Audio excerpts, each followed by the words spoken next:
इसलिए धन्यवाद दूंगा क्योंकि उसकी बार बार के हमले ने जो उसने लाइव आके किया, मेरे सोए हुए लोगों को जगाने का काम किया और बहुजन समाज के लोगों में भाईचारा पैदा करने का काम किया। मैं इसके लिए उस भाई का धन्यवाद देता हूं और उसको मैं ये बताना चाहता हूं, उसको भी, उसके आका को भी, कि याद रखना मेरा नाम एडवोकेट चंद्रशेखर आजाद है।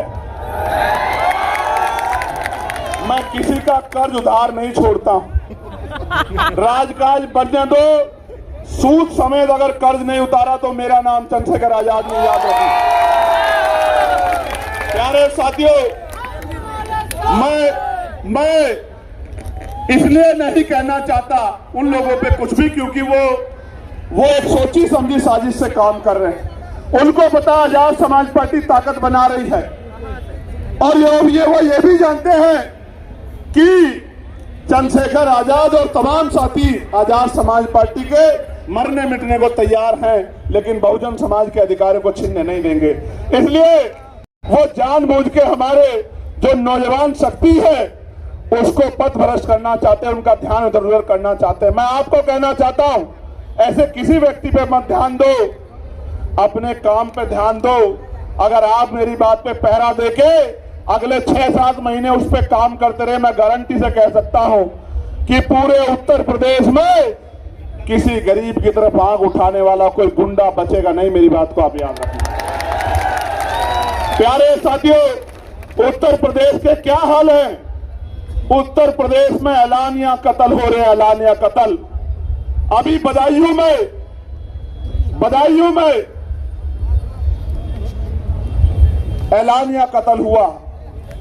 2 महीने पहले सुधीर गुप्ता जी ने एप्लीकेशन दी कि मेरी जान को खतरा है, मुझे धमकियां मिल रही, लेकिन उस बात को नजरअंदाज कर दिया गया। तो जाके एक अपराधी ने 2 लोगों की सरेआम हत्या कर दी। ये ऐलानिया कत्ल उत्तर प्रदेश में हो रहे और मुख्यमंत्री कहते हैं कानून का राज स्थापित है। मेरी बात पर गौर करना साथियों, संभल में किशोरी के साथ गैंगरेप हुआ, कल मैंने ट्वीट किया था, और मुख्यमंत्री कहते हैं हर चौराहे पे यमराज खड़ा है। लेकिन यमराज जब गुंडे भारतीय जनता पार्टी से जुड़े हुए होते हैं तो यमराज छुट्टी पे चले जाते हैं। प्यारे साथियों, कब साड़ के मां को मार दिया गया, बेटी को उठा ले जाया गया और बेटी का चीरहरण मीडिया के माध्यम से हुआ और उस परिवार से जो वादे किए थे वो पूरे नहीं किए। मैं जाऊंगा परिवार से मिलने, वहीं आंदोलन करूंगा जब तक उस परिवार की मांगे पूरी नहीं होगी, मैं नहीं बैठूंगा चैन से। और रामपुर के बिलासपुर में भी एक पुलिस की जवान के द्वारा गोली मार के हत्या कर दी गई थी। उनके साथ भी सरकार ने वादे किए थे। हाथरस के परिवार के साथ भी सरकार ने वादे किए थे, एक भी वादा पूरा नहीं किया। मैं विपक्ष के साथियों को भी कहना चाहता हूं कि जिस तरह खामनेई साहब ने बहादुरी दिखाते हुए शहादत कबूल की, आप भी डरो मत, मेरे साथ खड़े हो जाओ। इस भारतीय जनता पार्टी को 2027 में उखाड़ के फेंक देंगे हम लोग उत्तर प्रदेश में। आप डरो मत, विपक्ष के साथियों डरो मत, मुकाबला करो।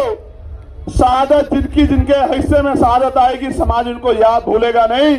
और जो लोग अंदर से समझौता करके बीजेपी का काम करेंगे, समाज उनको भी भूलेगा नहीं। मेरी बात को आप याद रखना।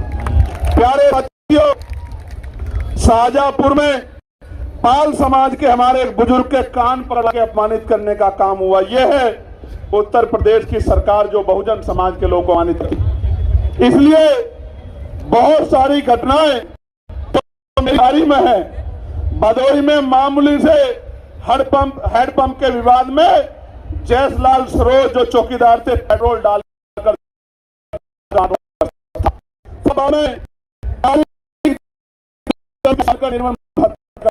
कानपुर में दलित बस्ती को जला दिया गया और महिलाओं के साथ मारपीट की गई, अभद्रता की गई। जौनपुर में मार्च जाबाद में यश गौतम की हत्या की गई। जौनपुर राजीव गौतम की हत्या की। थाना लाइनदार में बस चालक ललई यादव की हत्या कर दी गई। थाना जाफराबाद में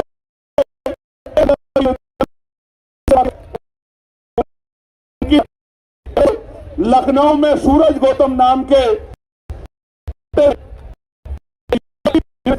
थी, उसकी हत्या कर दी गई। मोहम्मद उडैन नाम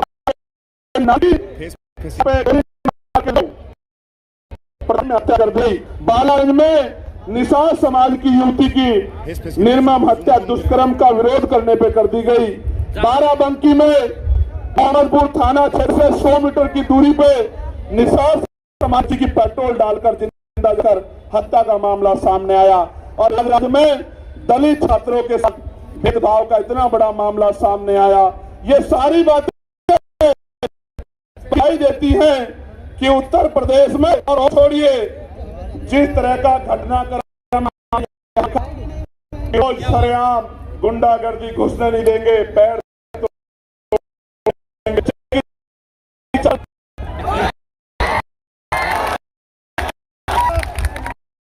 आर्मी का, आजाद समाज पार्टी का झंडा और डंडा दोनों इतने मजबूत हैं।